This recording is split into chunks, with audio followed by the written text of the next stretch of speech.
Emanuel Quillín Lozano es fotógrafo mexicano que actualmente radica en la ciudad de Nueva York. Tiene un grado de licenciatura en comunicación por parte de Universidad del Valle de México, Campus San Rafael. Su trabajo se enfoca en problemas sociales, derechos humanos y, en general, a los efectos que producen la violencia. Asimismo, han sido publicados en The New York Times, Vice, The Tagesspiegel, Deutsche Welle, entre otros más. Ha sido acreedor al premio Artworks Projects for Human Rights Emerging Lens Award en 2016, debido a su trabajo respecto a personas desaparecidas en México.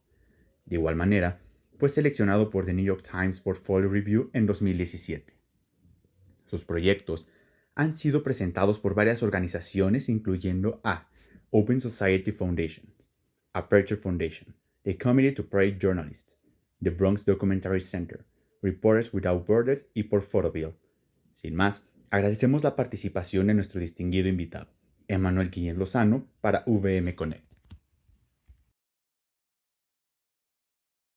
Muy buenas tardes, Emanuel.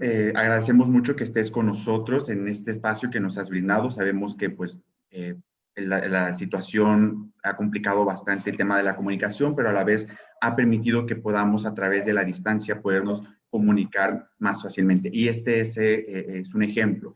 Sabemos, Emanuel, que actualmente estás viviendo en Estados Unidos, que ahí es donde estás formando tu carrera profesional y que pese a la distancia, como lo comenté, también estás con nosotros y eso no deja de quitarte el adjetivo de que eres un lince. Perteneces a la VM y es un orgullo para nosotros que estés con nosotros y que nos des este tiempo.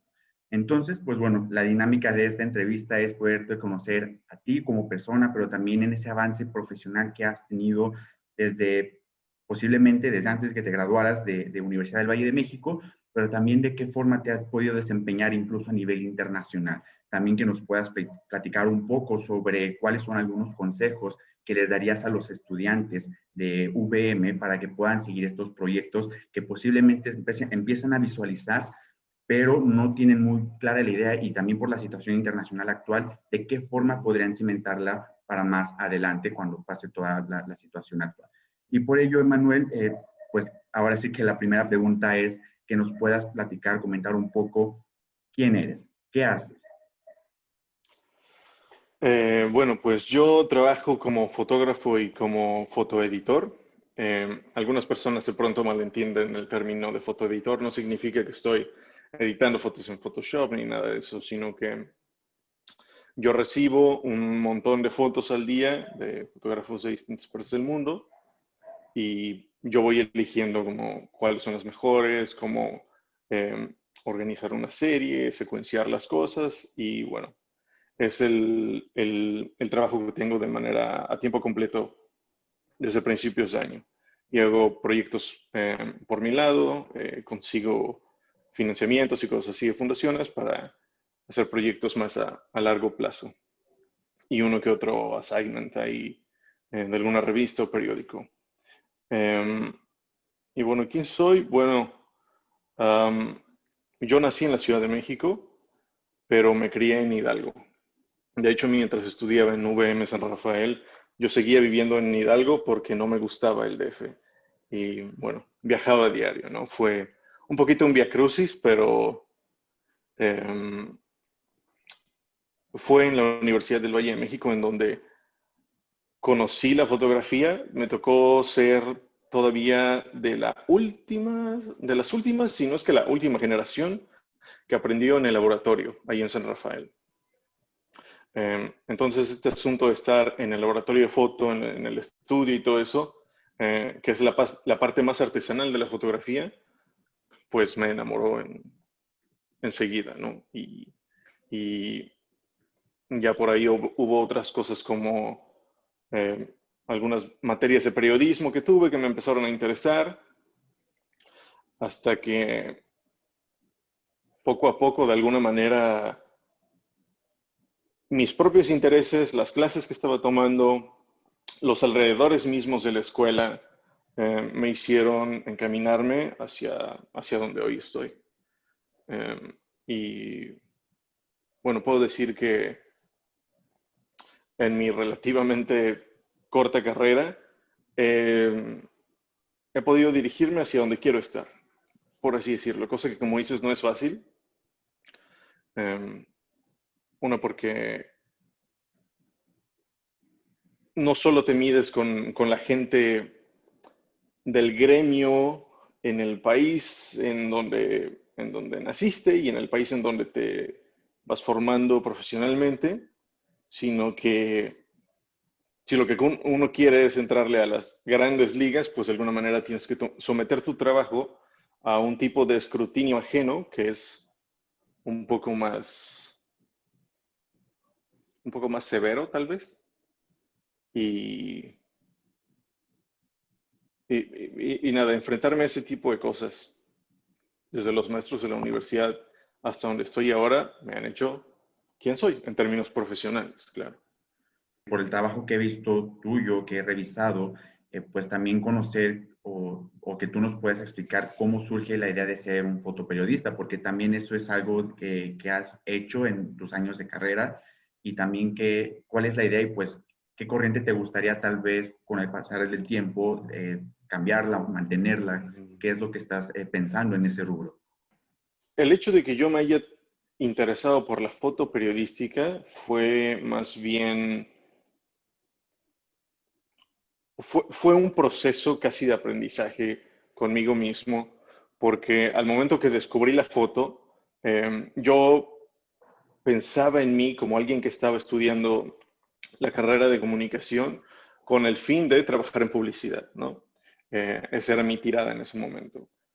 Eh, y yo, o sea, la foto no estaba en mi radar ni nada de esto. Y fue hasta que entré en los laboratorios y en el estudio que me comenzó a interesar. Eh, y desde luego las materias implican hacer fotografía publicitaria, fotografía documental, foto un poquito más periodística, social. Y lo que me encaminó a hacer el tipo de fotografía que hago ahora, eh, tenía mucho que ver que mi manera de practicar mientras estudiaba en la escuela era que básicamente yo rentaba un pequeño locker ahí en VM San Rafael, en donde guardaba mi equipo de cámara. Y recuerdo muy bien que era el año 2012, ¿no? Año electoral, un año bastante convulsionado. Y yo recuerdo que en 2012 yo cubrí todas las protestas que pasaron en Reforma, que están en unas calles de San Rafael, ¿no? Y entonces esa era mi manera de practicar foto como cualquier tipo de foto, ¿no? O sea, ya que no tenía todo el tiempo el acceso a un estudio, ya que eh, no era como que era súper fácil conseguir fotografiar eventos o cosas así, mi práctica fue fotografiar protestas, ¿no? Y mucho de lo que yo fui aprendiendo, no solo es estando en el sitio con la gente que está expresando algún tipo de descontento, sino la otra parte del fotoperiodismo que es qué estás haciendo cuando no estás haciendo foto, pero estás en el terreno, ¿no? Y tiene que ver mucho con el contacto con la gente y de alguna manera te vuelve un poco más consciente, o a mí me volvió un poco más consciente de ciertas cosas que estaban pasando en el país y que yo solía ver de lejos, ¿no? Entonces, esta pequeña práctica que yo tenía en las tardes o cuando podía yo, ahí muy cerquita de la escuela, me encaminó a que me gustara la fotografía social, me encaminó a que me gustara eh, el área de periodismo y que me interesaban temas que antes no estaban en mi radar personal, porque como dije, yo le tiraba antes a publicidad y cosas así. O sea, de hecho, en el Ceneval, en el examen de titulación, mi porcentaje más alto fue en publicidad y el segundo fue periodismo, ¿no? Pero me enamoré de este asunto y, y lo que pasó fue que pude conseguir algunos pequeños trabajos antes de graduarme. Comencé a hacer fotoperiodismo. Yo siempre digo que hay una diferencia entre el fotoperiodismo y el fotodocumental. Eh, el fotoperiodismo responde mucho a la inmediatez de los medios, ¿no? Uh, Como decimos en el gremio, a darle de comer al monstruo, al que tienes que ingestar imágenes todo el tiempo, porque así como ves pasar algo en la calle, las fotos tienen que estar en el cable, editadas, mandadas a la agencia y a medios y las ves en 10 minutos en tu celular, en redes sociales y en distintas otras plataformas, ¿no? Entonces, aprendí un poco de eso eh, antes de graduarme, lo que hizo que yo desarrollara un poco de callo extra, ¿no? En el oficio y en el ambiente profesional. Um, y después me di cuenta que a mí no me encantaba el asunto de tener que seguir el ritmo de los medios todo el tiempo, porque no me permitía tener la oportunidad de hacer una cobertura más profunda y, y no me permitía darle a los temas que yo quería cubrir ni la profundidad, ni el tiempo, ni el tipo de acercamiento que yo les quería dar. Entonces lo que comencé a hacer desde antes de salir de la escuela también fue empezar a aplicar a becas y financiamientos nacionales e internacionales, ¿no? Y desde luego que al principio pues no te cae nada, no vas a ganar nada. Y fue hasta que empecé a ganar uno o dos por ahí a nivel nacional que podía yo tener un poquito de, no solo un poco de exposición a nivel nacional, sino un poco de financiamiento para yo poder ir haciendo mis propios ahorros para cubrir los temas que yo quería cubrir de manera más profunda y sin que me tuvieran que dictar el tiempo los medios. Um, Fue así que hice trabajo sobre desaparecidos en México, fue así que documenté casi 4 años el caso Ayotzinapa, fue así que acabé cubriendo al cartel de Sinaloa, a las autodefensas de Michoacán, a los escuadrones de la muerte de Michoacán, violencia en Guerrero y en muchos otros lugares, ¿no? Eh, y de alguna manera, para cuando yo ya había salido de la universidad, claro, yo no tenía un empleo, yo no tenía una paga, a mí no me pagaban un solo peso por las fotos que yo tomaba, ¿no?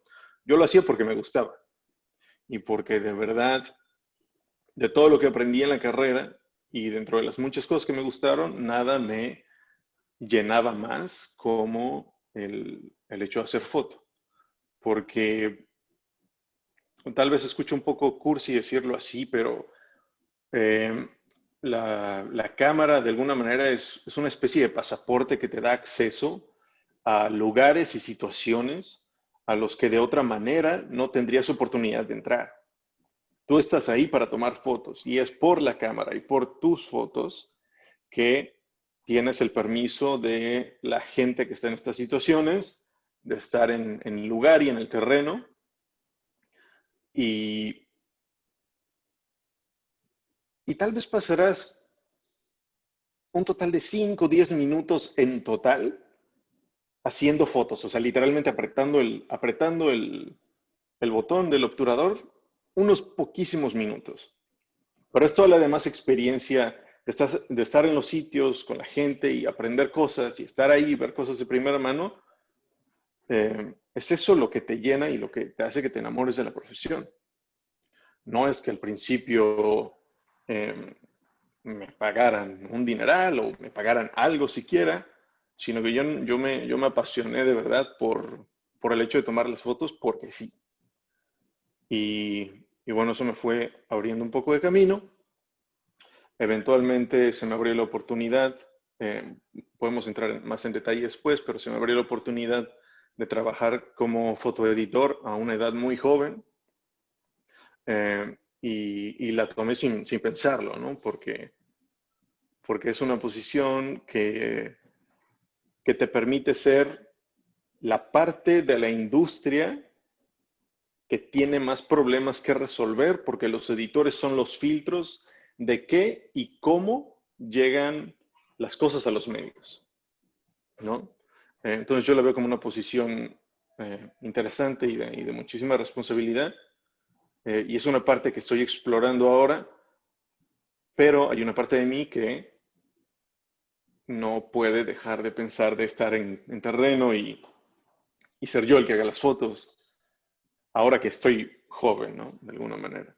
Claro, y también ahí estamos hablando que estás en esa situación, en una problemática social en la que, como lo comentas, de otra forma no tendríamos manera de conocerla, de qué está sucediendo, ni siquiera de imaginarlo por más, de imaginarnos cómo es, por más encabezados que haya, por más ediciones de texto, oraciones, no podría ser una fotografía que nos dé la idea y tú estás ahí. Nos comentaste que pues en 2012 con la situación que, de transición en 2012 en México, pues también de alguna forma, y claro, la posición en la que está la Universidad Campus San Rafael, pues te permitió tanto el espacio, el tiempo, para impulsarte en algo que, como comentas, no era en lo que estabas centrado 100%, pero te dio cabida a que pudieras continuar otro camino, quizá, pero del que también estás enamorado, ¿no? Es un trabajo el que estás haciendo para que todos nosotros lo conozcamos y pues claro, de ahí que nosotros tengamos a bien saber, pues cuáles son estos retos que has encontrado en la fotografía. Sabemos que pues has estado en el terreno en donde hay problemáticas sociales, pero sí de qué forma la fotografía ha representado un reto para ti en estas circunstancias. En la industria de la fotografía, porque de verdad esto es una industria, eh, hay muchísimas trabas. Eh, en, en términos personales y profesionales, ser un fotógrafo, fotoperiodista o fotógrafo documental no es fácil y hay muchas razones. A ver, primero, las profesionales son que hay muchísimos fotógrafos. Entonces, eh, si los fotógrafos sobran, entonces el campo laboral está saturado y no es tan fácil hacerte de un lugar, ¿no? Que siempre es un factor en cualquier disciplina, en cualquier carrera. La saturación del campo laboral es un asunto importante. Y sobre todo, con muchísimo respeto, el hecho de que el periodismo en todos sus géneros se considere de vez en cuando un oficio, a veces no se requiere la profesionalización para llegar a esos espacios y eso hace que el medio se democratice más. Y por democratizar me refiero a que sea más fácil accesar al campo laboral sin necesidad de un papelito que diga que tú estás capacitado para hacer esto o aquello, ¿no? Entonces, la saturación de la industria es un problema fuerte. Luego, tienes el asunto de que el equipo con el que trabajas debe ser adquirido por ti mismo, la mayoría de las veces, ¿no? A menos que ya te hayas hecho de un hombre y de un espacio en la industria, una agencia te va a entregar una cámara y vas a tener seguro, vas a tener, no sé, chaleco antibalas, viáticos, perdón, seguro de vida, seguro médico, no sé, un montón de cosas que uno tiene que tomar en cuenta en cuanto a en cuanto a la carrera, ¿no? Eh, por otro lado, hacerse de un lugar a nivel nacional es complicado, hacerse de un lugar a nivel internacional es igual o más complicado. Pero te das cuenta que a pesar de que estás hablando de un mercado laboral internacional, el mundo de verdad es de este tamaño. Eh, Te das cuenta cuando conoces a los editores, no sé, de Nueva York, a los editores de California, a los editores de Francia, de Londres, de donde tú quieras, que todos se conocen y todos son una bolita pequeña de personas que se conocen entre sí y que tienen una relación tanto personal como profesional. Um, y por otro lado, muy lamentablemente, ser un fotógrafo documental de un país como México hace que de alguna manera no te tomen muy en serio en los medios afuera. ¿Por qué? No estoy seguro, no me consta, no puedo decir que tengo la verdad absoluta, pero de alguna manera en este medio, como en muchos otros, me imagino, existe la problemática cultural, social, racial, de clase, que hace que la gente que tiende a ser la que documenta lo que pasa alrededor del mundo, tanto en países de primero como de segundo y tercer mundo, como lo quieras decir, es siempre la gente de primer mundo. O sea, siempre vas a ver que los crews de National Geographic, los crews de New York Times, o sea, los equipos que mandan los medios grandes, no son equipos de gente local. Siempre son periodistas internacionales que en su vida han puesto un pie en la Sierra de Guerrero y que van ahí porque los mandaron y hacen una representación de los temas un tanto limitada. Pero es esa representación limitada de los temas que se perpetúa una y otra vez en los medios. Es lo que los editores quieren, de alguna manera. Y quienes entreguen ese tipo de trabajos suelen ser gente que viven en países de primer mundo, vienen de universidades de élite como, no sé, Columbia, NYU, Harvard, Yale, Stanford. Y es algo que a mí me sorprendió cuando empecé a tener un poco más de contacto con el medio fuera, ¿no? Entonces, de alguna manera te vuelves así como uno puede ser un ciudadano de segunda clase en ese tipo de país, uno puede ser visto como un periodista, como un fotógrafo de segunda clase. ¿Por qué? Porque no eres un fotógrafo que estudió en ICP, no eres un fotógrafo que viene de la Escuela de Periodismo de Columbia o de Harvard o qué sé yo, ¿no? Entonces, esa situación es muy real y cualquier fotógrafo en mi posición te lo puede confirmar. Es un poco un secreto a voces, ¿sabes? Es como todo el mundo lo sabe, pero nadie lo habla. Pero es un obstáculo importante a sobrepasar. ¿Por qué? Porque vas a tener que mostrar que eres capaz de hacer las cosas, o sea, el doble que el promedio de la gente de acá, ¿no?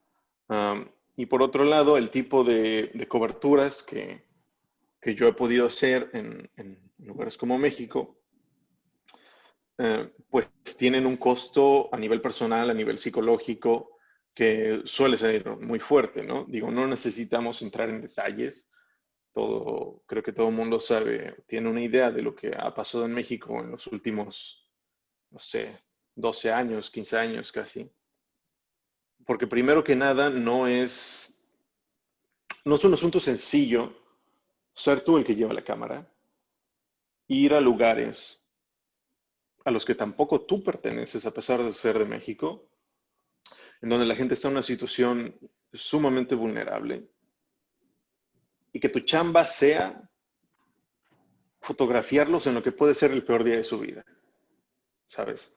Eh, Uno atestigua un montón de cosas que de alguna manera hacen que el alma se doble por momentos, que cuestiones si tu trabajo es ético, si tienes algún propósito al estar haciendo esto, eh, y de pronto tienes batallas contigo mismo sobre si deberías estar haciendo lo que estás haciendo, ¿no? Y creo que es una profesión, o que es de las pocas profesiones que tienen esa problemática de que constantemente te estás preguntando si el tipo de cobertura que estás haciendo y la manera en la que seleccionan los temas es ética o si estás explotando la tragedia ajena para beneficio personal, ¿no? Porque al final del día yo voy porque me pagan. O sea, claro que porque me importa, pero yo voy porque es mi trabajo y por un trabajo porque me pagan. Entonces, a lo mejor suena un poquito complicado y lo estoy sobre resumiendo porque es un tema un tanto complejo, pero todas esas pequeñas cositas profesionales, los secretos a voces, son obstáculos profesionales y personales que uno tiene que pues superar para superarse tanto profesional como personal y si tú quieres espiritualmente, ¿no? Y superarte de una manera te va a ayudar a superarte de la otra y así sucesivamente. Actualmente vives en Estados Unidos, en la ciudad de Nueva York, y pues sí, también que nos puedas comentar cuál ha sido ese reto específicamente como un profesionista que ya nos dijiste en Estados Unidos, pero de forma personal, ¿a qué te lleva el día a día?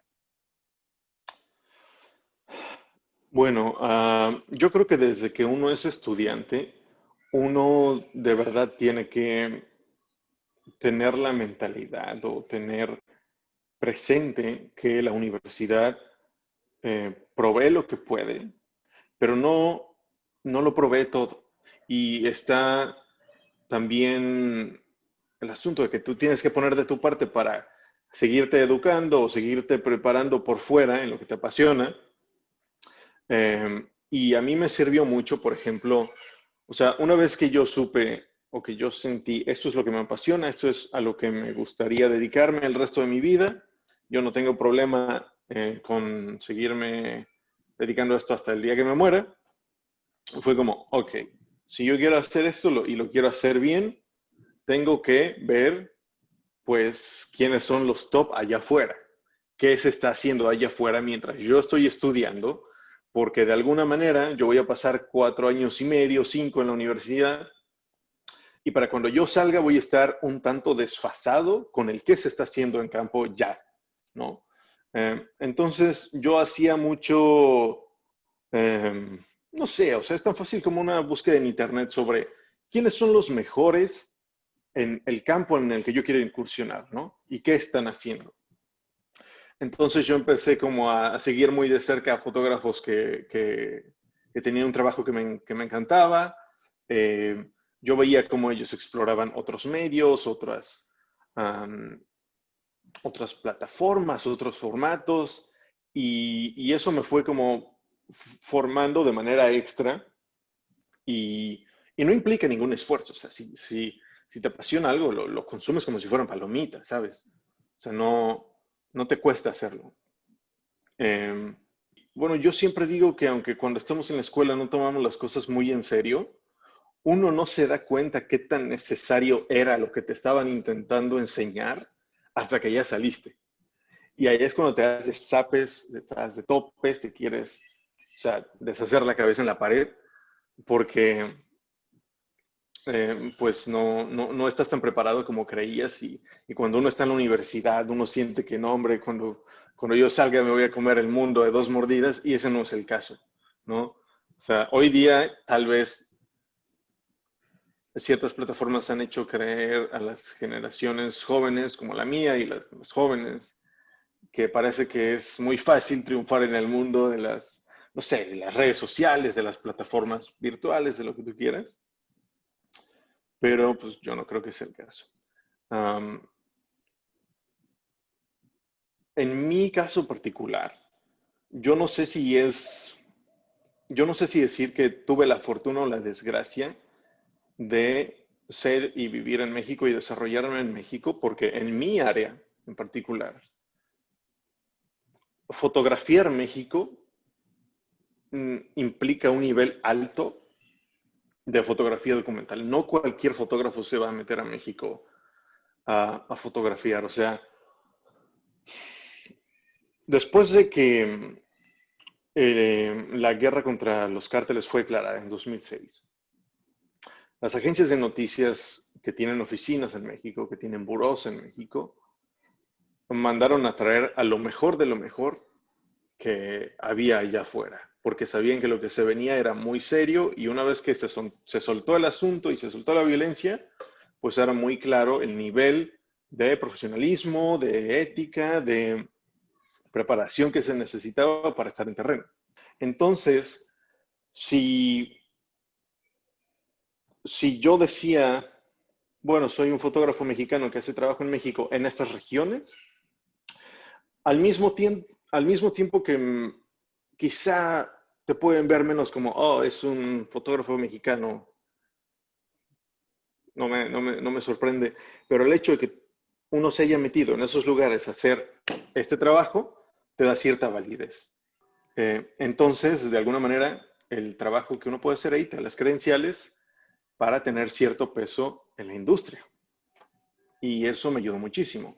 Y no hay nada que yo pueda decir que te prepare para lo que te encuentras en esos lugares, pero yo creo que independientemente de lo que uno haga, siempre uno se tiene que poner la regla de que tu nuevo máximo sea tu nuevo mínimo.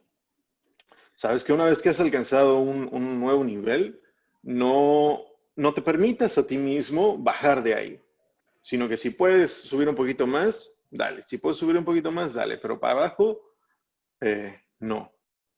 Y eso deja cosas buenas, cosas malas, ¿no? Eh, yo, por ejemplo, tuve la desgracia de nunca trabajar para un medio mexicano. Nunca trabajé para un solo periódico, revista, agencia mexicana, nunca. Y de alguna manera eso es un poco triste porque a mí me hubiera gustado, em, pero bueno, se abrían las oportunidades en otros lugares. Claro. Respecto, pues, por siempre responsable de lo que se ha cultivado, que es pues, el estandarte de VM como universidad, nos enorgullece tu labor periodística y que al final es con y para la ciudadanía. Y por ello, pues también nos gustaría que nos comentaras respecto a la misma ciudadanía, cómo podrías describirla en estos momentos. Me parece muy curioso que el lema de la universidad sea por siempre responsable de lo que se ha cultivado, porque yo creo que ese lema le vendría muy bien a todo México y a la sociedad mexicana en particular, porque pues de alguna manera, como dice el dicho, uno cosecha lo que siembra y uno tiene que hacerse responsable de lo que se ha cultivado porque la cosecha va a volver a ti tarde o temprano, ¿no? Esa es una realidad en cualquier ámbito. Y me parece que lo que estamos viendo hoy día en México sí es un poco más de lo mismo de, bueno, otra ola de inconformidad, otra ola de desesperación. Eh, Uno tiene que entender que México no es el país que era hace 20, 25 años, ¿no? Nuestro México no es el México de nuestros papás. Y lo único que queda en términos profesionales es hacerse responsable de lo que uno es y de lo que uno se supone que debe hacer en la sociedad. Y, y por mi parte, bueno, yo no soy un político, yo no soy un abogado de derechos humanos, no soy nada de eso, eh, pero sí puedo usar mi formación profesional para tratar de poner mi granito de arena en este caos tremendo.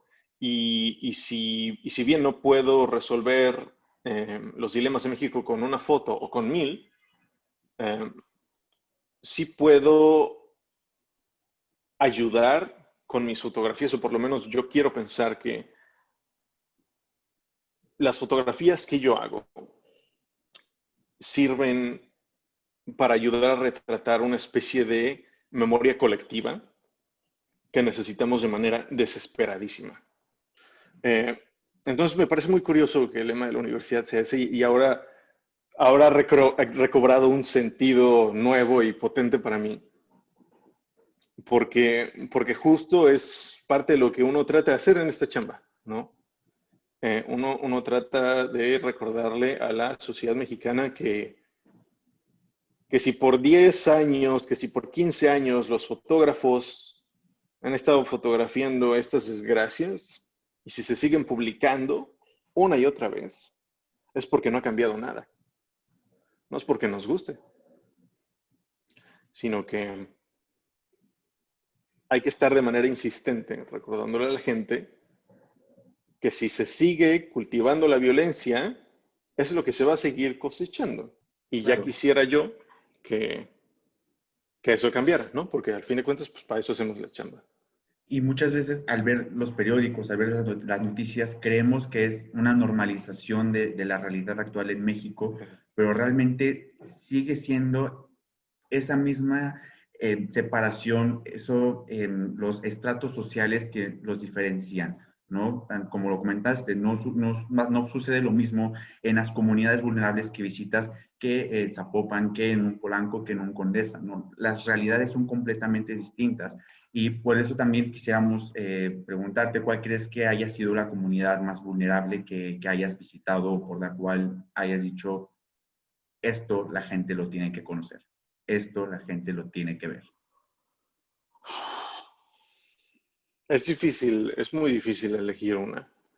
Em, pero a mí me marcó mucho conocer a este grupo de familias que buscaban a sus desaparecidos en Guerrero, después de lo que pasó en Iguala con el caso de Yotzinapa.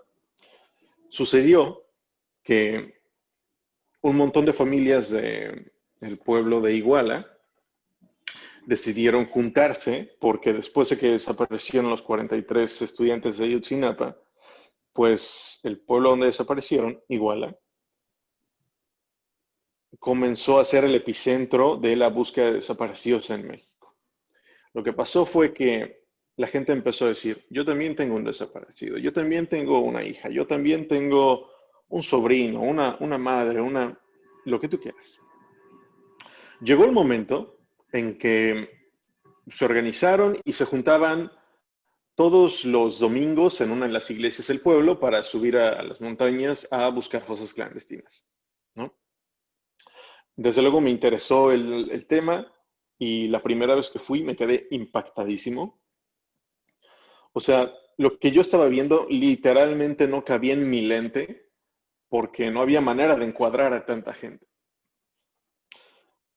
Llegaron a ser más de 500 familias de un mismo pueblo que estaban buscando a sus desaparecidos. O sea, 500 familias de Iguala y de sus periferias, todas con miembros de su familia desaparecidos. Se juntaban, se iban al monte y no sé qué. La primera vez que los acompañé, eh, pues yo iba listo para fotografiar la escena de encontrar una fosa, ¿no? Y como fotógrafo a veces uno se siente como buitre en estas situaciones, para ser honesto. ¿Por qué? Porque básicamente tú estás ahí esperando a que la tragedia suceda enfrente de ti para que puedas fotografiarla, ¿no? Cosa que es complicada. Eh, y sucedió que, bueno, estábamos ahí en el monte, en el rayo del sol tremendo, y, y bueno, las técnicas son rudimentarias para buscar fosas clandestinas de manera independiente. O sea, estoy hablando de que gente llevaría una varilla, un marro, y llevarían perros o verían ellos el terreno más o menos, y si se veía que la tierra no está bien cimentada aquí, ellos lo que harían es, con ese marro y esa varilla, enterrar la varilla en el suelo, sacarla y oler la punta. Y si olía mal, a descomposición, muy probablemente ahí había una fosa clandestina. Entonces, yo estaba con este grupo de personas, ¿no? Se dividieron en muchísimos grupos, yo estaba con uno de ellos, y, y de pronto encontraron algo, ¿no? Encontraron una fosa. Y nada, yo tenía mi cámara lista, yo me creía listo en ese momento, y terminó siendo uno de los momentos en que yo no pude tomar la foto.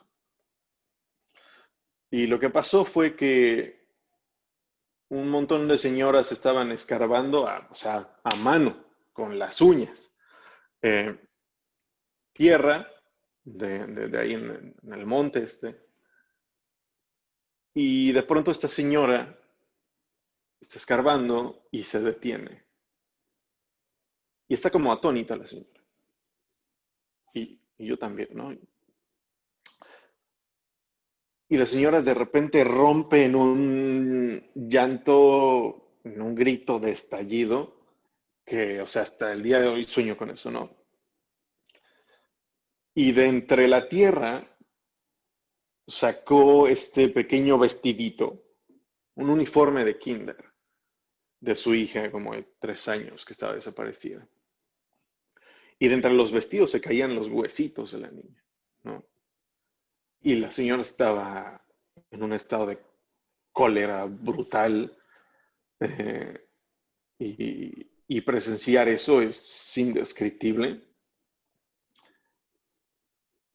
Y tantas personas alrededor viendo cómo alguien encontraba a su desaparecido, que finalmente es el propósito de buscar las cosas, ¿no? Pero cuando pasa es brutal. Y reconoció el vestidito y los zapatitos y terminó reconociendo de entre la tierra los zapatos de su mamá, es decir, de la abuela de la niña, que había ido a recoger a la niñita un día al kinder, y nunca regresaron a casa, ¿no? Entonces encontraron a la abuelita y a la niñita. Yo no pude tomar una sola foto ese día.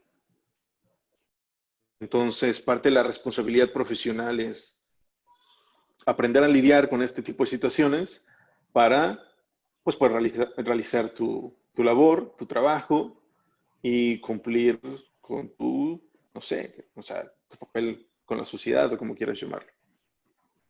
Pero eso es de las situaciones más vulnerables que he visto. ¿En qué piensas cuando ves todo ese sentimiento acumulado de tantas personas? Eh, es un asunto muy difícil de explicar porque por un lado sabes que la gente enfrente de ti está en una situación muy vulnerable, sabes que están pasando por momentos muy duros, pero al mismo tiempo uno aprende a leer la situación, a leer a la gente y darse cuenta de que hay un momento cuando estás en terreno en donde la gente, de alguna manera sin decirlo, sin usar las palabras, te da el permiso de fotografiar sus situaciones, sin decirlo. ¿Por qué? Porque de alguna manera tienen la esperanza de que si alguien ve lo que les está pasando, algo cambiará. Aunque el 99% de las veces no es así. Pero tienen la esperanza de que algo cambie y por eso permiten el acceso de vez en cuando, ¿no? Por un lado tienes esas situaciones en donde la gente está en una situación terrible y esperan que la documentación de esto ayude de alguna manera, tarde o temprano. Y por otro lado te enfrentas a situaciones como documentar carteles de la droga, escuadrones de la muerte o hasta autodefensas, en donde tienes que ser un poco más crítico del cómo haces tu trabajo, tanto en el momento como la edición del mismo. ¿Por qué? Porque no quieres que tu trabajo sea susceptible a uso propagandístico de una u otra manera, ¿no? Entonces, yo siempre he sido muy cuidadoso en editar mi material, porque no quiero ser el típico fotoperiodista de nota roja que muestra las cosas más viscerales posibles y más explícitas. Y otra porque conozco bien el uso que se le da en los medios a fotografías como las que yo hago, ¿no? Y en mi pequeño portafolio que tengo en internet, en mi página personal, pues es una edición muy limitada de ciertas cosas y, o sea, lo hago de manera consciente. Y mira, pasa mucho que uno tiene que explorar otras maneras de ayudar a la causa, si así lo quieres decir. Por eso me interesó el trabajo de editor de foto, ¿no? Porque ahora yo soy el que decide qué fotos se publican, de qué manera, cuál es la secuencia, a qué fotógrafo vamos a comisionar. Y eso ayuda a ir reformeando, estoy pensando en inglés en este momento, ayuda a ir dándole una nueva forma a la narrativa, a cambiarla, a cambiar el discurso y a orientar nuestros esfuerzos hacia, hacia donde deberían ir o hacia donde creemos que debería ir. También por eso, desde abril del año pasado, bueno, tuve la oportunidad de empezar a dar clases de fotografía en Columbia University. Y sí, dar clases en una universidad de Nueva York no es estar en terreno, no es lo que más me prende a mí, no es esto, ¿no? Pero te da el chance de ayudar a sembrar ciertas semillitas en los periodistas del futuro y empezar a ayudar a las nuevas generaciones. Bueno, no son nuevas generaciones porque son de mi edad o hasta más grandes o más jovencitos, ¿no? Pero yo veo todos estos espacios que se me abren y a los que siempre digo que sí, como oportunidades para aportar a la misma causa de distintas maneras, ¿no? No sé si lo estoy logrando, pero no sé aquí. Al final es lo que has decidido hacer y a donde te ha llevado. Y pues es justamente lo que a nosotros como institución, como universidad nos enorgullece más, que más estudiantes, como fue tu caso en tu momento, tuviste las oportunidades de continuar con, o sea, no con lo que te encantaba en ese preciso momento, pero que poco a poco fuiste descubriendo otras vertientes que a ti te llamaron la atención y por las cuales querías abocarte. Y en ese sentido, pues también conocer de ti, si de alguna manera estás pensando más adelante continuar con este mismo trabajo o pensar en alguna otra vertiente. Bueno, pues planes a futuro, en términos profesionales. Digo, tengo una ruta que me gustaría seguir, pero el futuro de la industria es incierto. La pandemia está pegando durísimo a la industria de los medios. Pero me queda claro que, bueno, lo que yo quiero hacer ahora es continuar con mi trabajo de fotoeditor acá y poder hacer algunos proyectos por mi parte cuando tenga tiempo. Por ejemplo, ahora tengo un proyecto pendiente para regresar a México a fotografiar luchas de causas ambientalistas en narcoterritorios, ¿no? El cómo los activistas ambientales luchan por los recursos naturales, por las tierras, por el agua, no sé, en territorios extremadamente violentos, ¿no? Pero estoy combinando mi trabajo de tiempo completo con un poco de tiempo fuera de la chamba para ir a hacer estos trabajos. Recientemente regresé también de Colombia eh, por algo similar. Eh, y me gustaría seguir haciendo fotografía documental de largo plazo, o sea, proyectos de largo aliento, mientras tenga, diría mi abuela, mientras tenga salud y juventud. Y después me gustaría así meterme de lleno a ser fotoeditor en algún medio. eh, y la enseñanza también me ha atraído mucho y me gusta y se me da un poco. Entonces, para donde sople el viento, mientras vaya para donde voy, yo seguro jalo. Muy Eh, bien. ¿Qué le podrías recomendar a nuestros estudiantes que están a punto de egresar, así como los que están iniciando? Porque son, pues, dos pensamientos completamente distintos. Por alguna parte, nuestros estudiantes que recién ingresan, porque tiene poco que iniciamos clases de nuevo, tanto semestral como cuatrimestral, pues nuestros estudiantes dicen, bueno, estoy empezando una licenciatura, un nuevo proyecto, dadas las circunstancias internacionales actuales, pues bueno, tengo que estudiar pues bueno, no pasa nada. Pero también está la otra vertiente de los que están a punto de egresar o los que egresaron en estas circunstancias. bueno, respondiendo a esa pregunta. Um, a mí me parece que como estudiantes de nuevo ingreso o de próximo ingreso, tenemos la tremenda responsabilidad, eh, normalmente ignorada, de que tenemos que devolver algo a la sociedad que nos lo ha dado todo y que ese todo tal vez ha sido poco, pero algo tenemos que hacer de nuestra parte, ¿no? Lo que yo recomendaría a los estudiantes de nuevo ingreso es que se tomen en serio las cosas, ¿no?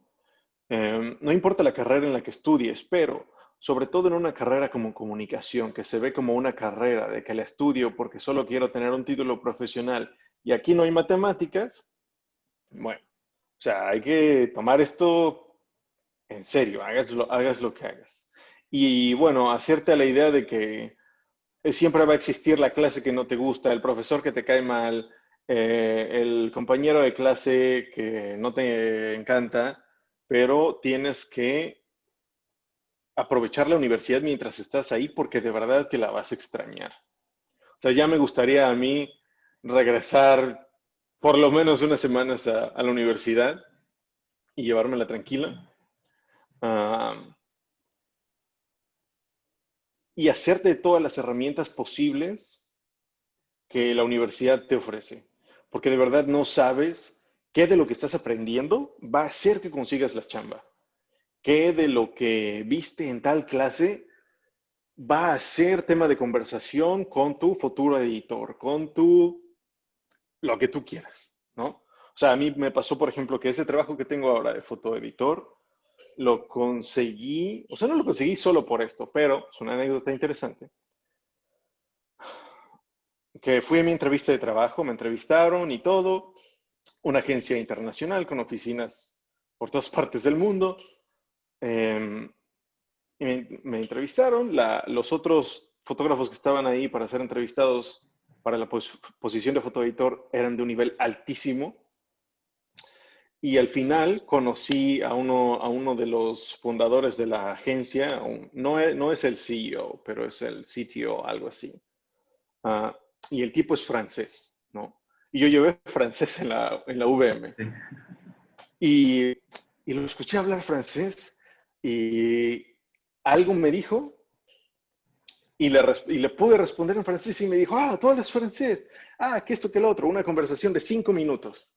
Y fue como que el jefe dio el visto bueno y me contrataron. O sea, aparte de que quiero pensar que mi currículum, lo que tú quieras, hablaba por sí mismo, esa interacción extra, sí, estoy seguro que me dio un plus, ¿no? Entonces, no sabes cuándo vas a utilizar algo que aprendiste y que te va a llevar a donde quieres estar, por pequeño que esto sea, ¿no? Claro que no es que te vas a graduar y vas a encontrar el trabajo de tus sueños en 2 meses, eso no va a pasar en ningún lado. Ah, y sobre todo en estos tiempos, la gente que esté egresando, los alumnos de próximo egreso o de recién egresados, pues tienen que estar conscientes que lamentablemente les tocó una etapa de la historia sin precedentes en la que van a tener que ser muy pacientes consigo mismos, con la economía y con las industrias a las que tienen que pertenecer.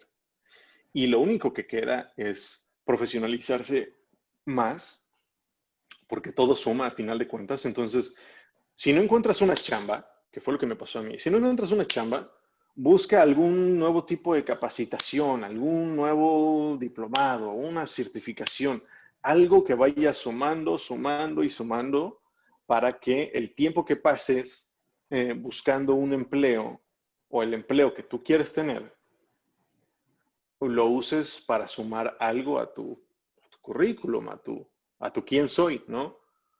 Um, y creo que eso va a ser súper importante en estos tiempos porque egresados van a sobrar y trabajos van a faltar.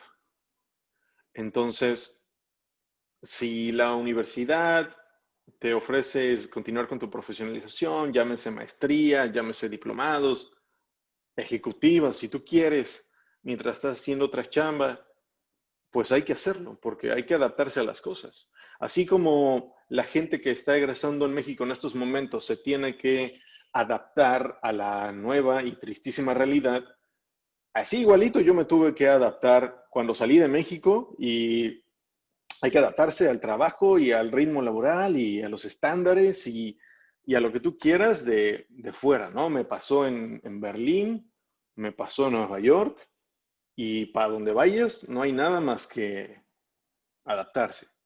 Y esta no es la excepción. Claro que se ve muy desesperanzador, pero no queda nada más que tomar todas las herramientas que se te dieron en la universidad y de las que tú te puedas hacer por tu cuenta para crecer profesionalmente. Claro, y justamente como lo mencionas, aprovechar cada uno de esos momentos, esos aprendizajes que da la universidad.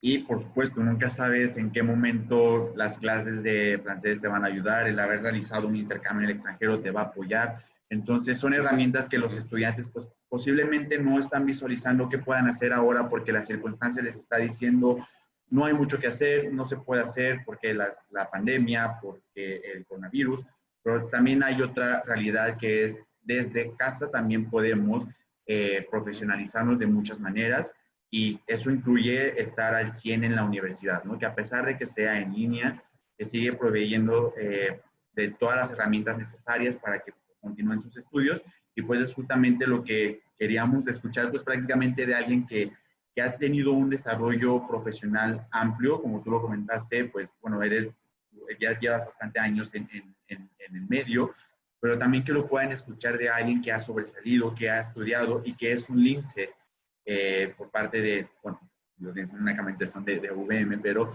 que justamente están sabiendo, lo están escuchando de viva voz, ¿no? ¿Cuáles son los retos a los que se van a enfrentar más adelante, no de forma nacional, sino también internacional? Y algunos tips, claro, que nos acabas de comentar, siempre sigan profesionalizándose, aunque sea en el menor sentido posible o en el más grande. Entonces, Emanuel, muchísimas gracias por habernos acompañado el día de hoy. Sabemos que, pues, bueno, como comentaba al principio, pues tienes una agenda también ocupada, pero la intención era esta, conocer cuál ha sido tu trayectoria, conocer también tu trabajo y de qué forma nuestros estudiantes también pueden empezar y para los que ya tuvieron este primer acercamiento al profesionalismo, que lo puedan explotar al máximo. Entonces, Emanuel, muchísimas gracias por su tiempo y pues bueno, no queda más que despedirnos con nuestro lema institucional, por siempre responsable de lo que sea cultivado. Muchas gracias. Muchas gracias a ustedes.